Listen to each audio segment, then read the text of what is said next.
What I do is inconsequential. Why I do what I do is I get to shorten people's journeys every day. What I love about our hospitality industry is that it's our mission to make people feel cared for while on their journeys. Together, we'll explore what hospitality means in the built environment, in business, and in our daily lives. I'm Dan Ryan, and this is Defining Hospitality. Today's guest is the 2019 Surface Travel Awards finalist. In 2021, she won the Gold Key for Best Lobby and Luxury for the Capella at Bangkok. She brings an unparalleled amount of knowledge to each and every new project. She has over 25 years of experience in luxury hotel and residential design. She's a keynote speaker, which I'm really excited to hear about. She is a principal at BAMO in San Francisco. Ladies and gentlemen, Ann Wilkinson. Welcome, Ann. Hello. Great to see you, Dan. It's so good to see you, and thank you for being a part of this Defining Hospitality thing that's happened. I'm just grateful for your time and your perspective, so thank you. Yeah, it's awesome to be here. I'm looking forward to our conversation. Yes. So having had my start in San Francisco many, many moons ago, BAMO has always been a fixture there. Especially in like such a small but really important market in the hospitality world, from a design perspective, and obviously you do a lot of residential as well. But what do you think was the symbiosis or genesis of having BAMO and being such a part of San Francisco? And like, what was your experience going there, starting there, and then still being there? And I don't know, what's kind of exciting about you where you are right now? That is a great question. And you know, I launched my career in New York City, but very briefly. I worked for a theater design consultant there, and loved it. But friends and boyfriend called out from San Francisco and pulled me out to the West Coast. And I knew that I wanted to be here eventually. I love this city so much. Um, and BAMO is was brand new basically when I joined, and so I was able to get in on the ground floor and really kind of grow with the firm. And I think they became the best place to work in San Francisco and were the best place to work in San Francisco for many, many years. And, things change, things evolve, and there are new firms now. But for most of my time here, there's nowhere else I wanted to work. There was nowhere else doing the caliber of projects around the world, and with such design focus. So for me, I've always loved being here, and the fact that I had 4 principals to learn from, not just 1, meant that I got these little different experiences every year. We would switch around. I would work with Jerry and then Michael and then Pamela. So I got all these different perspectives and these different strengths, and uh, it's kind of interesting how my style has a little element of each of them. And so I like to think that I'm sort of taking them to the next level, if you will. Mm. Um, One of the topics that I really enjoyed talking about, and I'm so glad you brought that up because I wasn't planning on it, but it's how we all learn from those before us who are Mhm. either there currently or from long ago. But I find it very incredible that to have 4 principles to learn so much from. Um, I'm curious about that. Like, how would you, as a nascent designer new to San Francisco, how would you split your time? How would that work to learn from each of these really incredible mentors? Um, there were times when I was working for more than one of them, and it was challenging. And I actually, for quite a few years, I worked on residential with Michael Booth very closely. As one of my coworkers said, I was his dog's body.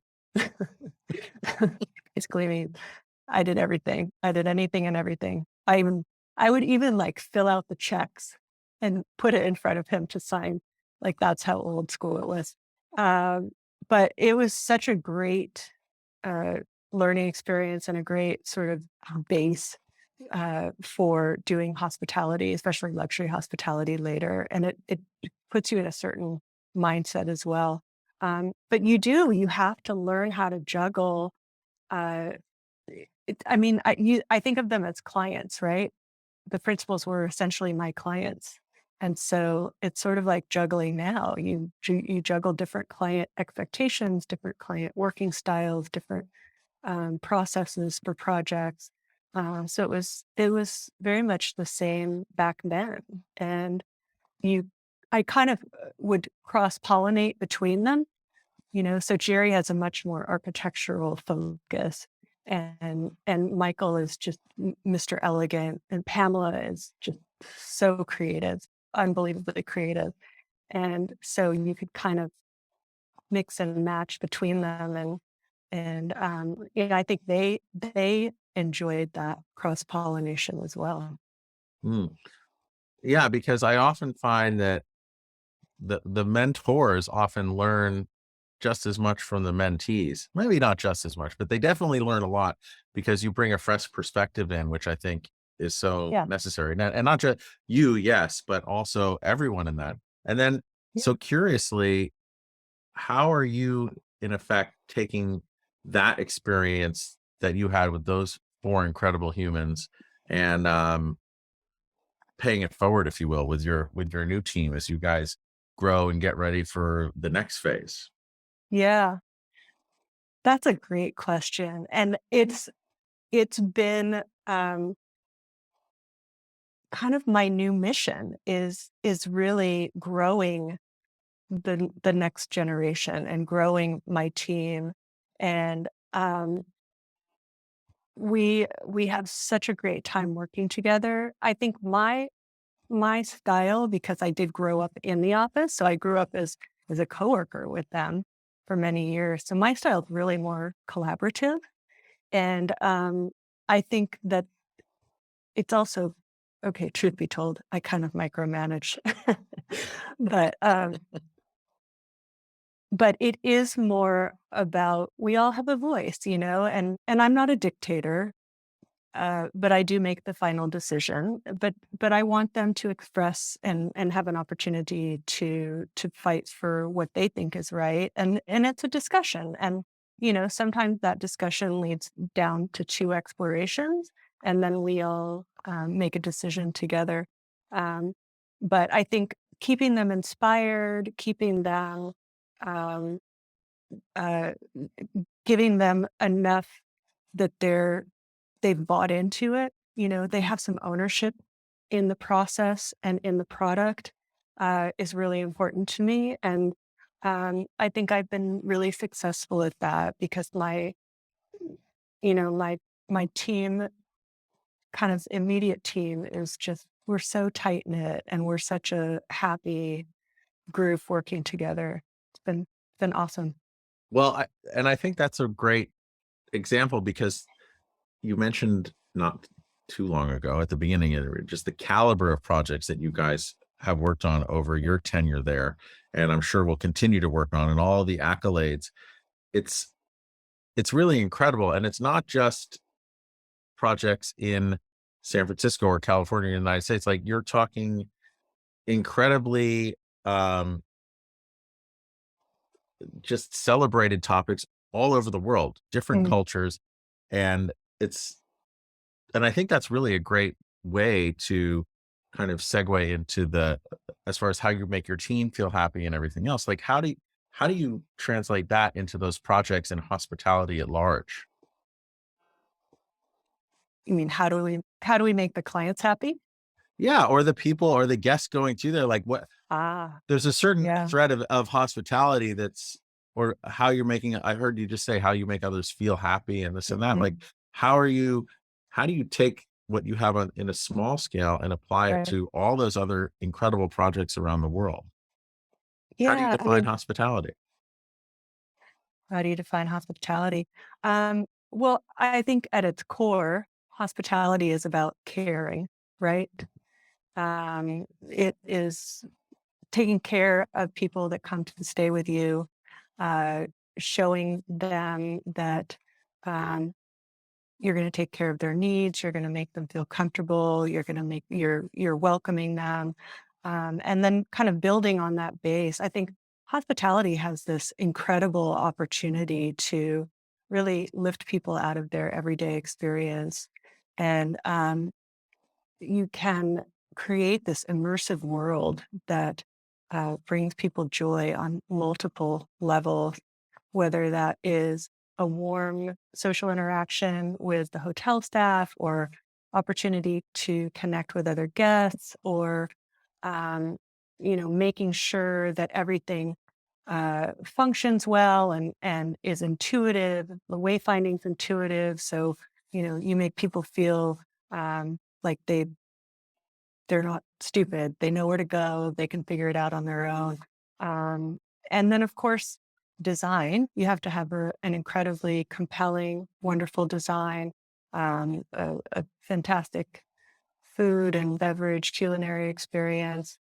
So you have the social, psychological, uh, uh, physical, sensory experiences, and then kind of topping that off are um, this idealistic sense where uh, people feel good about their choice. They feel good that they've selected something that reflects their style or their stature or their value set, whether it's sustainable or it's a premier brand or it just has some cool, fun, hip factor to it. So at each level, at each stage, the more you kind of um, reinforce that positive feeling, it just sort of spirals up. And you put people in a frame of mind to experience life in a richer and more meaningful way. Mm. And when you think about it, when you're in a good mood, you're optimistic, you are more sociable, you're more apt to strike up a conversation. You're just more open to new experiences. And that is where you create those memories in hospitality. Yeah, and I think you said something at the beginning of that, which is like, I think with respect to wayfinding, which made me think, it's intuitive, right? There's this Right. intuitive feeling that you have. But I find, especially with wayfinding, is if it's done so well, it's not noticed, right? It's Yeah. like if you do it really, That's really well, beautiful. yeah. And then so in a Mhm. way, it's like you miss out on kind of other people really recognizing that and improving it because you're just kind of going with the flow. Typically, I find that people only really notice wayfinding when it's not right or wrong, Yeah. and then there's frustration comes up, and then Yeah. um, but I also really like how okay, so you have that kind of intuitive nature, but then there's the intentional nature of what you're trying to Right. design and what you're trying to what the end goal or the thesis is of what you're trying to do. So Yeah. how do you find balance between those with your team and on the projects that you're on? So how do you find balance between just being completely natural and intuitive, but also totally intentional? Mhm. I think I have to say, at the luxury level, it's hard because you have to check so many boxes for luxury, where on lifestyle hotel projects, you don't have to have quite so many bells and whistles. And you can do things that are maybe a little more out of the box. Um, but what we have done on my projects more recently is uh, we we actually spend more time in concept, and we have a like super strong concept that's simple, that is well defined, that has a lot of direction as to what's our approach to lighting, what's our approach to materials, what's our approach to details. what kind of formality level are we trying to hit, and it just becomes this roadmap for the project that it makes it so much easier for the team to kind of fall in line and know where they're going. And so it sort of streamlines the process. Um, but at the same time, you don't want every space to be the same. So you have to kind of give different elements to each space that make it unique. So it's not just a flat one-dimensional experience, but there is kind of a thread that carries through, a common thread that ties the project together.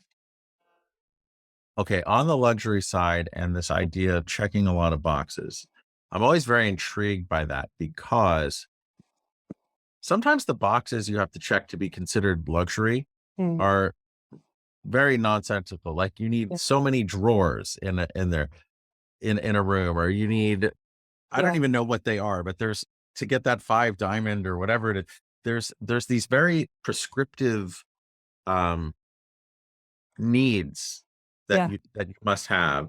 yeah. But Like oftentimes crown I find, molding. Like who yes, who uses crown molding anymore? right, right. So, and I feel like in a way, luxury, for whatever it means, and you can have as many boxes as you want to check. It really comes down to, I was talking to someone, I said, I was like, it's like how the Supreme Court ruled on pornography. It's like, you know it when you see it. So, so I'm just like, I understand with luxury, you know it when you see it or feel it, but also like, Yeah. aside from crown molding, what are some of the boxes that you need to check, but might not be worthwhile? No, I guess everything's worthwhile, but what boxes frustrate you that you have to check when you're really working your roadmap? Right, right. Um, I mean, there's certain dimensions you have to hit for showers, say, where maybe the shower experience would be just as nice if you made it slightly, I don't know, longer or what have you. Or you have to have, there was always a requirement you have to have the makeup mirror mounted to the wall. I mean, come on. Those things always get broken. They always look like crap in the end. And actually, some of the brands are starting to pull away from that, thank goodness. Um, and just all the stuff you have to have at the bedside, that, you don't necessarily have to have if you're a lifestyle hotel. You can do something a little more chic and a little more minimal. Um, and, it may not be as comfortable. So there is a trade-off. And I think that's why a lot of the luxury brands stick with those standards, is because they know what makes their guests comfortable and what their guests expect. Um, so I think, yeah, there's boxes to check. I think designers, and I know I have, I'm sure my cohorts have as well, have started to challenge some of those boxes and really say, is this, could we do it a different way? Is this really necessary? Yeah, I agree, and I like where it's all going because right now everyone's kind of rethinking what Totally. everything means, from Yeah.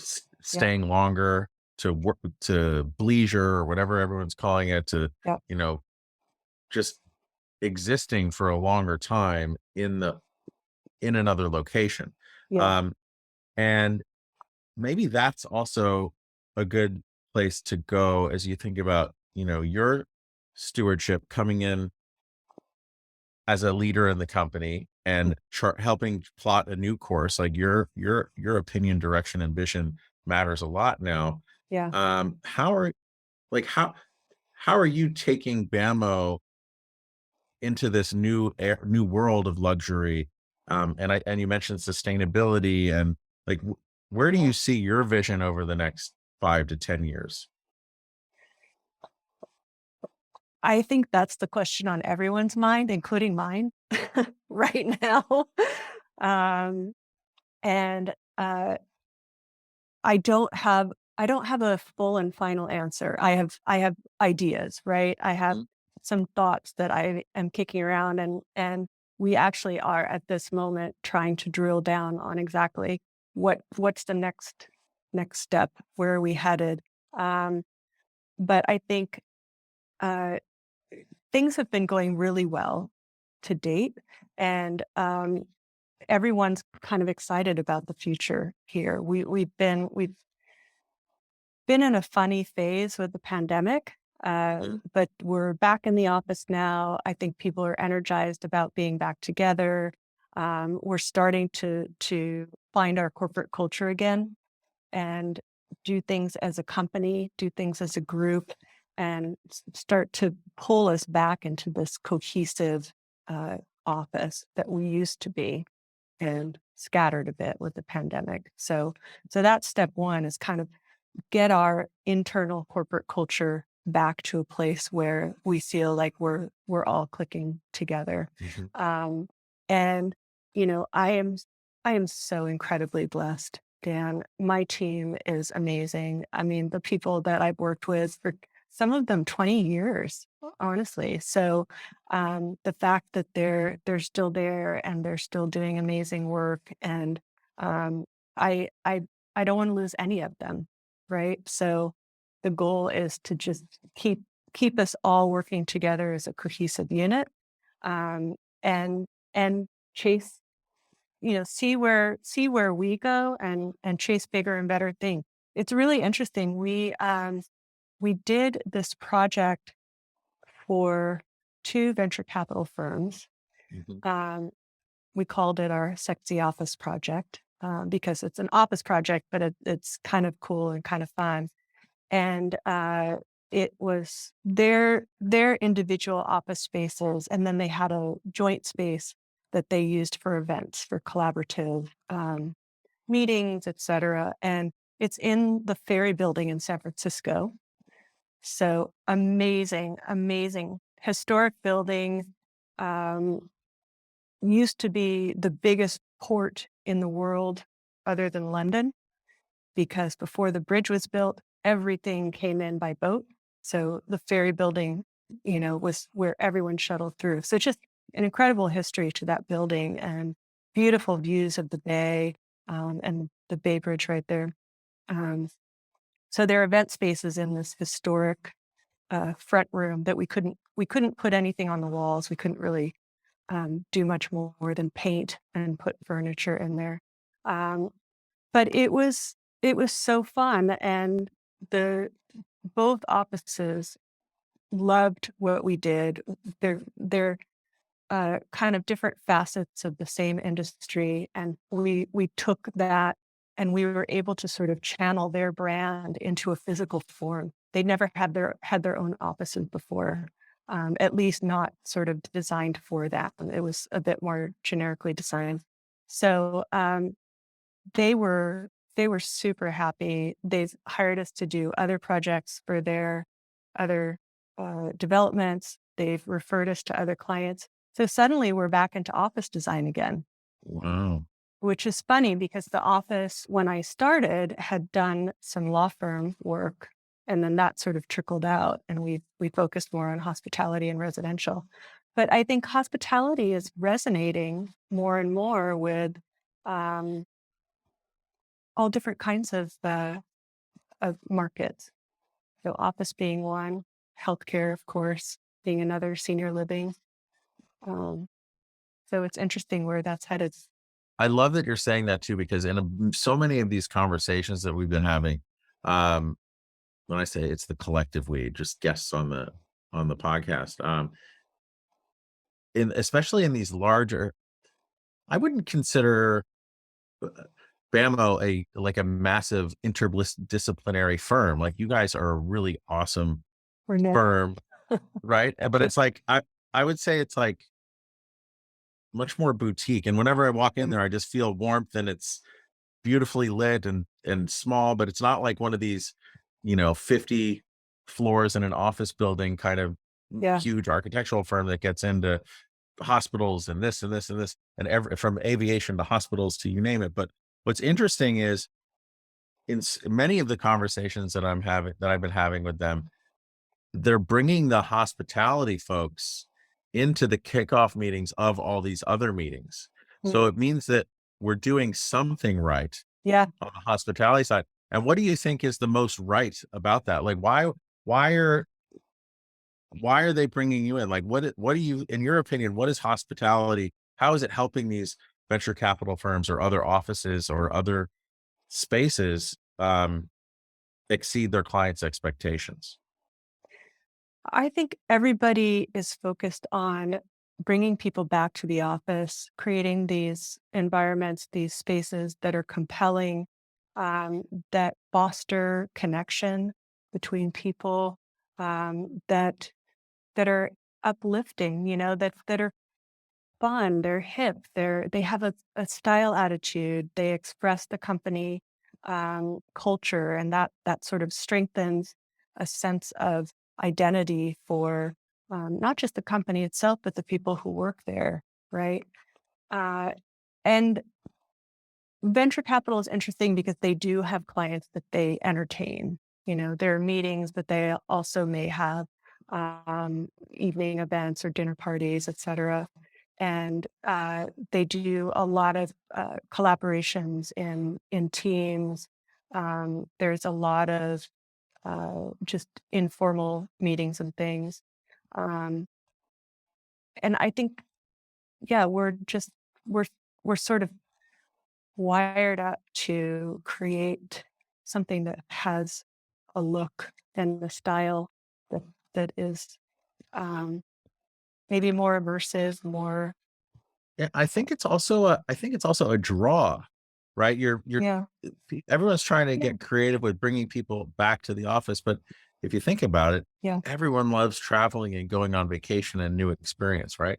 right. So it's almost as if like how in this desire to bring people back to collaborate, how can we take the best of what everyone loves about travel and almost create this magnetism within the office place? Because so many, office designs that are out there, it's almost like you're phoning in, you're working. It's almost like the workplace systems are kind of what driving the overall layout and design and the palette of what's Yeah, going on. I feel like something's flipped. That's really interesting. I hadn't thought about it that way. yeah. It's become a gathering space Mm. in many ways. And there's something that you said in your explanation there that made me feel as if there's almost like this acceptance that people are not going to be back full time all the time because there is this hybridization of what work is becoming. So Right. how do we make it that much more impactful and enjoyable when the people are back? Yeah, exactly. And then so I feel like the ferry building has gone through so many different iterations over, the 20 however many years that I've been there, and they've done some really cool stuff. Where are these event spaces? I'm very curious in that building. It's on the second floor. Yeah. So the first floor is all shops and restaurants. Um, Slanted Door was there. All these unbelievably niche, uh, fabulous, esoteric shops for cheese and wine and Yes. olive oil and baskets and what have you. Dried mushrooms. Oh my God, they're dried mushrooms. Mm, It's like foodie mecca. yeah. There's always so many cool things in there. Yeah, Um, for sure. and then, so how often are they using these event spaces? Are they for themselves? Are they for like product launches? That it sounds like, because that's a pretty big space up there, if I remember correctly. It's so it's not you might be thinking of the main atrium space. They're Maybe. actually in like behind the doors in the offices. So the event space actually looks out on Justin Herman Plaza.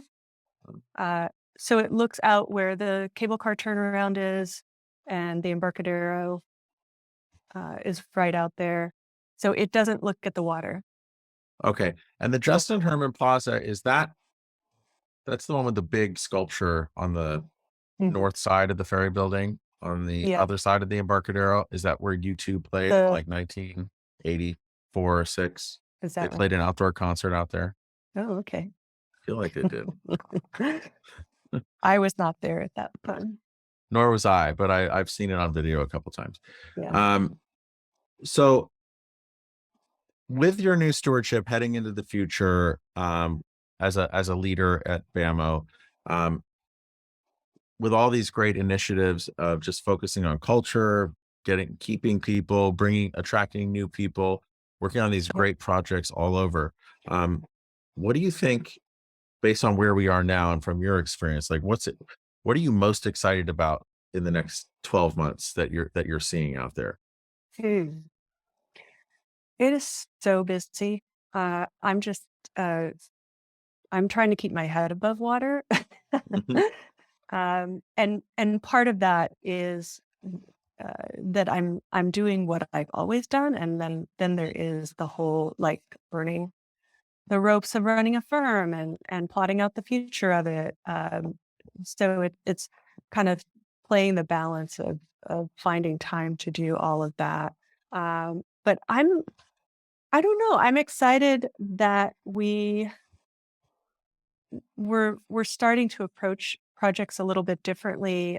One of the things that I launched in the pandemic was an initiative I called BAMO Green, Oh yeah, for lack what's that of a all? better word, not that creative. um, where you know I had a bit of an identity crisis in 2020 because I wasn't traveling. I was sitting at home in my bedroom working. Which just it's a lovely bedroom. It's a nice big room. It was a nice setup, but it's just like, who am I? I don't talk to people in person anymore. It was really, really challenging, and I kind of uh, stepped back and thought about where's the world headed? Where are we? What's important? What can I do to make a difference? And one of the thoughts that just popped into my head was, why are we not doing any kind of resilient or sustainable design in our office? We've done some. We actually did a house that is LEED Platinum, Wow. um, the greenest house in America. It's called Tahmahlah, Tahmahlah, and incredible project, incredibly inspiring client. Where One, is that? it's in the Bay Area. Okay. I think it's in the South Bay, uh, and has gotten a lot of press. Mhm. Funny enough, like a year after it opened, not right when it opened. Um, but yeah, so I thought, why can we not push that more? And so I started doing some research into it, and I have a lead uh, certification, but I've never done a lead project. And I've always had that as an aspiration. Um, and so I started coordinating with a couple of my senior people who are also interested in it. And we put together just like a guide for our whole office of things to think about as you're, you know, um, trying to uh, look at ways to be more sustainable, um, that don't cost more money. They actually cost less money Mhm. upfront, and certainly less in the long run. And I think it's just something that we all need to get on our radar. And I'd love to see that, not just for BAMO, but everyone. Because I think we all need to jump on that bandwagon sooner rather than later. I agree, and I gotta say, on the lead side of things, I really love how the launch of that in 2000, or I don't know, when it first became super popular and part of the zeitgeist, like 2000, mid 2000s, 2005, 6, 7, 8, somewhere in there. Mhm. Um, I got a lead. I became a lead accredited professional, Uh-huh. and it helped change our supply chains and like find other materials that you're right. It wasn't Yeah. more of an expense. Those products were there. And Yeah. then like with the leadership of countries, states like California, like they said, okay, you can't have added urea formaldehyde in any panel. And then Yeah. soon you just couldn't even get the old kind of panels. They were not available Yeah. anymore. But one of the things I was really disheartened by is lead tends to focus mostly on the core and shell and then Mhm. ongoing Agree. operations, but not so much the FF&E, all the stuff that Yep. like we all interact, and I mean, I don't mean we as in the professionals, but like the guests, the people walking through it, the people workers, all the things that everyone's really touching and feeling, interacting with, Yeah. it doesn't really apply to that. And there's been a couple of really cool new initiatives, like Mindclick is one that comes to mind, Yep. and others where it's like they're recognizing that if a building lasts for 100 years, Yep. the FF&E that goes in and out of it probably has more of a profound impact on um, the environment Yeah. than the building of the building. So why aren't we measuring that stuff? And I think Yep. through the efforts of like you and Mindclick, and then other ones, there's a lot of really earnest work going into that to like, how do we measure it, and then how can Right. we affect change? So what are you Yeah. seeing in that world? Yeah. So we actually worked on a project in Costa Rica that's in development now. And one of the eye-opening things we found out is that Costa Rica doesn't allow you to throw away furniture or get rid of furniture when you want to remodel.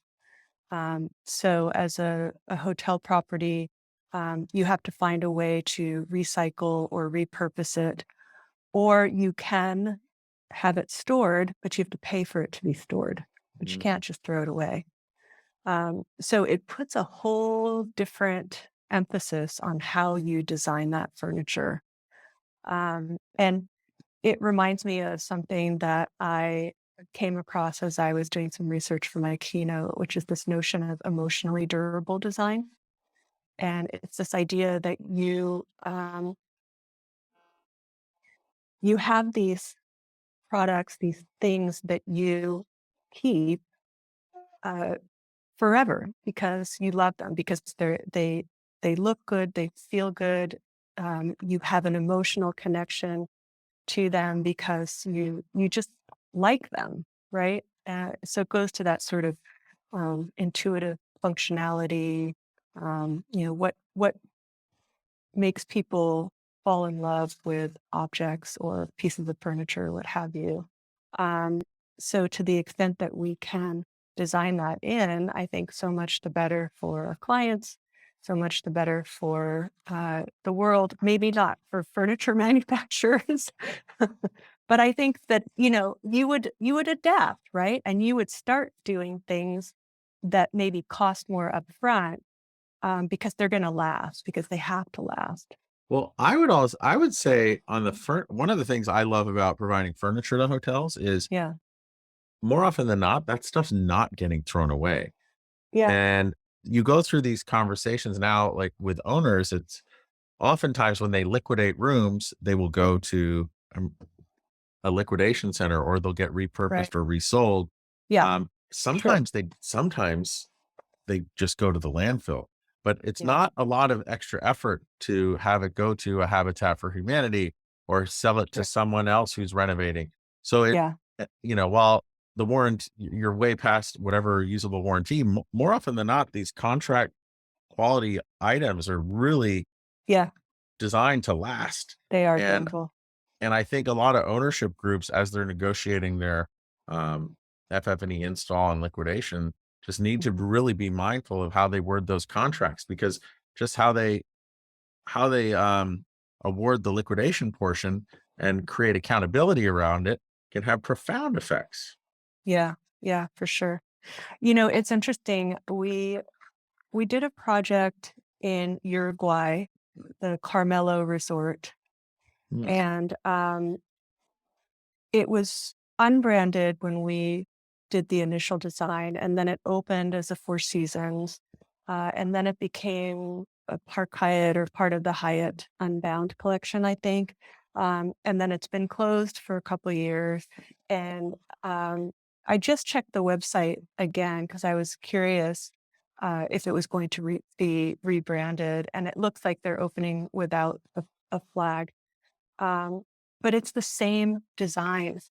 That thing opened in 99 or 2000. It is the same furniture, it is the same design, and it still looks awesome. Yeah. So, yeah, I forget when it was that I noticed. I'm like, oh my gosh, that's the same headboard, that's the same chair, that's the same lobby sofa. You know, I wonder how long they're going to keep that. And so I check it every once in a while. It's like, "Oh, wow, it's still there." And what's crazy about that is the client had this love of Balinese design. Mhm. And so in Uruguay, he's from the Middle East, that he wanted the project to have this Balinese quality to it, or Balinese art. And so the project has this Uruguayan element, that's kind of the base, and then it has all these Balinese dolls and carved art pieces, etc. That strangely work in that setting, and so it's this really unique, funky vibe, um, that you can't really peg a time to, right? It's not going to date because there's nothing trendy about it. So it's just, I don't know. I find that project kind of fascinating. So your keynote, it was called Emotionally Durable Design, or it is called? It was called the intersection of design and wellness, I think. Okay, so now I'm curious about that. How did you decide you wanted to do a keynote, or did someone ask you? How did you work on it? Like, how did that Yeah. whole thing come to be? That's incredible. So the International Luxury Hotel Association asked me if I would do a keynote. I think a 15-minute keynote, so short and sweet. And I'd started, kind of looking at design trends because so many people ask designers, what do you see in the future? What's coming up? And so I was prepping for that, and it sort of spun into um, this keynote because well-being was the word of the year in 2021, and then I had been intrigued by what that actually meant, and does design actually play a part in well-being, and so I'm looking at I'm starting to look at macro trends and looking at, how do you predict where we're headed next? And so I started looking backwards and through history at different eras. And it was kind of fascinating, between the 1920s and the 1930s, you had the Great Depression. And so the 20s is Art Deco and exuberance and expensive materials and these flamboyant patterns. And then you get to the 30s and the 40s, and you saw the rise of Bauhaus and this democratic design ideals, and everything gets very rectilinear, very machine made, designed for the masses. Um, and it was really interesting. Like, okay, well, what other eras are there? And then you start looking at the 60s with the TWA terminal and that wild, crazy design, and the 70s with, um, you know, John Portman's atriums, and you start to say, oh yeah, that's when they started taking some serious drugs. um, and then the 80s was kind of a reaction to modernism. You had your uh, postmodern style, and it just sort of dawned on me. It's like we're design actually reflects what's going on in the world. It reflects our kind of social conscious, if you will, in many ways. And so, what does that say for us today? You know, and wellness is such a big thing. And so, what is it that is going to make people happy? And we're looking for joy, honestly. I think so many people, I've heard that word so many more times since the pandemic, is I just want some joy in my life, or I want Mhm. hotels to be more joyful. Um, and there's a website that I came across called The Aesthetics of Joy. Mhm. And the title caught my eye because um, I was intrigued by this idea that there's certain an aesthetic style or aesthetic quality that bring people joy.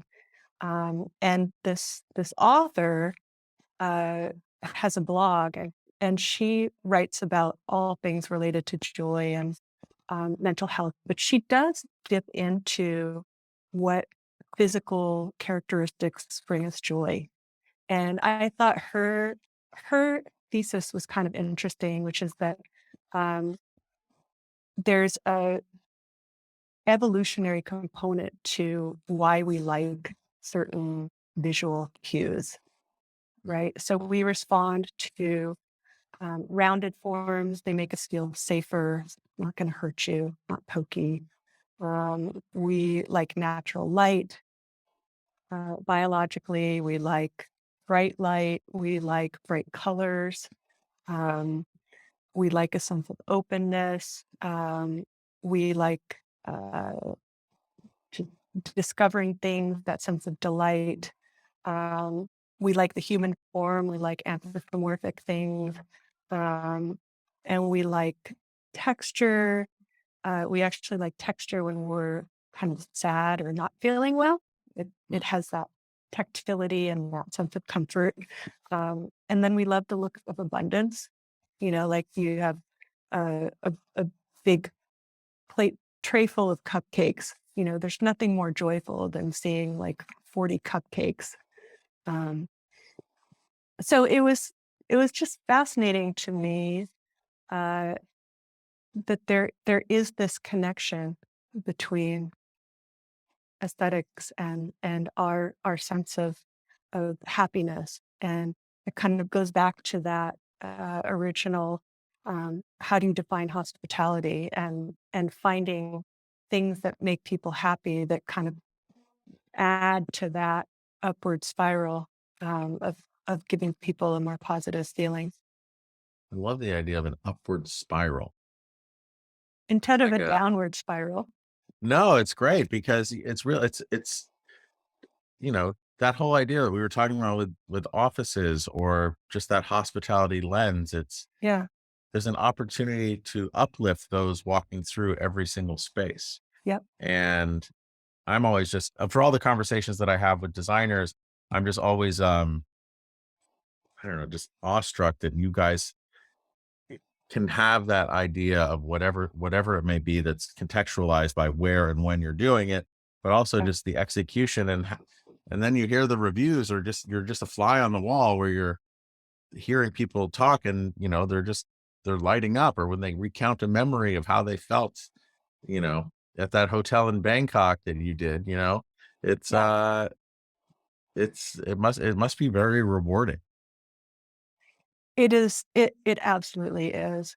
I will tell you, I did my most recent project that I did over the summer in the course of a couple months was the creation of a teacher's lounge at my kids' high school. And it is a big high school. It's never had a teacher's lounge. There's something like 200 teachers. And the PTA was working on a student center, and there was this space that was occupied by a couple of the one of the gym teachers and one of the like counselor people. And they were just rattling around in this big space, and they thought, what if this was a teacher's lounge? They have such trouble with teachers leaving, Mm. and high turnover, especially since the pandemic. So they kind of thought, wouldn't it be great for the teachers to have a space where they can create the sense of community? And so my husband was working on the student center. He kind of pulled me in. He's like, "You're taking the teacher's lounge because that's all furniture. That's all you." And so I worked with a couple other parents, and um, we got some vinyl flooring on the cheap. We got some furniture donated. We found stuff secondhand. I did a big IKEA like scouting trip, and I really wanted to redo the kitchen, but that didn't happen. But I think we spent, I don't know, $10,000, if that. And we had a teacher's lounge, and the teachers were thrilled. Oh my gosh, they were so excited. Well, And I think that's also an interesting story because so often when you think of design or transforming a space, it's, you're prohibited by cost. But really, if you put in a little effort and tie it all together, and again, you have that skill, um, yeah, it a little bit goes an incredibly long way. And then you can have that, that upward moving spiral that just yeah, makes everyone feel better. Because I think back to the teachers' lounges when I was a kid, they were just these dark rooms where like smoke was billowing out, and they're just probably talking crap about all the students that they have to deal with every day. well, you But needed BAMO to design your teacher's lounge. exactly. Yes, totally. So then what was the outcome for the teachers? Like when you hear them, when you're the fly on the wall there and you're hearing the before and after, or I guess there was no before because it just didn't even exist. What Yeah. what is the comments that you're hearing? So, we sent a questionnaire beforehand to see what they wanted and would they use it and what would they use it for. It had a seating area so they could have some kind of social interaction time. There were um, uh, 3 tables for lunch and a couple smaller tables scattered around for lunch or for working. And then we did this taller countertop table by the kitchen because there wasn't an island. So that sort of separated the kitchen area and created a space. If they had committee meetings or what have you, they could put food out there, et cetera, et cetera. So I'm applying my hospitality expertise to this teacher's lounge space. And they said, we feel loved. We feel like people care about us. So it was amazing. Yeah. That's freaking amazing. That must have been the best feedback you've gotten, or Yeah. maybe not the best, but definitely the most rewarding feedback you've gotten on almost any project. For sure. For sure. For sure. I mean, when you're designing a hotel, you're not designing for a very small group of people, right? Mhm. This was very personal. And I think, it wasn't just me, all the parents um, put together a just incredibly welcoming environment. And we stocked the kitchen with beverages, with coffee, tea, some snacks, etc. And I think the teachers were blown away. Wow. They didn't expect it. See, that unexpected surprise is Yeah, wonderful for both the deliverer of hospitality and the receiver of. yeah, exactly. Mm. Yeah. So student center next year. Um, that's a bigger project. Uh, and we've done another pro bono project. BAMO did the Ronald McDonald House down in Stanford, Oh, or at wow. Lucille Packard Children's Hospital, and that was super rewarding as well. Is that in Palo Alto or Menlo Park Yep, there? It's in Palo Alto? Okay. Palo Alto. Yeah, those are always amazing. Wow. Yeah. So we did their lobby, their kind of great room area, and a kids playroom off of that. And again, it's so rewarding to be able to use um, the skill of knowing what makes people feel comfortable uh, to create an environment where it may be populated by people who make 200,000 a year or people who make 20,000 a year, and so you don't want something that is so fancy or so over the top that it makes people feel like they shouldn't be there, they don't belong. Mm. But you want something that's comfortable, that they feel like they can hang out in there. Well, plus it's hard enough to have a loved one be sick and in a hospital forever. And then you need to be there to just care for them and give them physical, emotional support. And then you're Mm. stuck with pain. I don't even like, you Ton. could be there for months. You could be stuck. And yeah, those Ronald McDonald houses are really inspirational. And Yeah. just do Yeah. so much good on so many levels because you So I do luxury, but I also do non-luxury. I love, yeah, but I think again, it's about making everyone, going back to when we first started talking, it's making them feel welcome and comfortable. And again, that's the thread that, you can pull it up into luxury, Yep. bring it down into anything else. But but it's the thought and the effort and the care that's transcends and transforms into the physical space. Yeah, exactly. Okay. So, and if you think about when you first arrived in San Francisco, however long ago, and you started working at BAMO, if you, the leader that you are now and keynote speaker, could give your younger self some advice, what would it be? Oh boy. It would be have confidence in yourself and your abilities. I think that is the difference between being good and unsuccessful and being good and successful is having confidence in your ability and who you are. Yeah, confidence goes a long way, Mhm. but also very hard to recognize sometimes. It's Yeah. a scary place to be. I think it's also, needing to be vulnerable to be able to do that effectively and have Mhm. that effectively. Uh, Yeah. well, this has been awesome, Anne. How can Yeah. people learn more about you or find you or BAMO or just how can people get in touch? Website. They can email me. Happy to give out my email. I am on LinkedIn. The office has Instagram. That's a better Instagram account. My personal Instagram is not design related. Lots of Yeah, right. bread, lots of baking projects. Yeah, you're designing bread and new cultures of San Francisco sourdough. Exactly. Um, well, Anne, I want to thank you for your time, and Yeah, thank I'm you. just so grateful to be here and to share your story with all of our listeners that are growing by the week. Thank you for the opportunity. It's been amazing. It's always a joy to talk to you, and I hope our paths cross again soon. I know they will because I will be out in San Francisco shortly.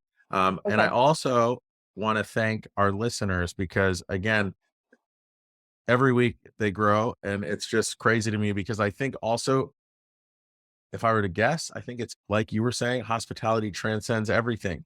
And I think that while I think the audience started as people who were designing, building, owning, operating bars, hotels, and restaurants, I Mm. think everyone is able to learn a little bit from all these conversations. So if you have learned or it's changed your thinking on it, it's all word of mouth. So please pass the word and thank you for your time and your ears. Thank you.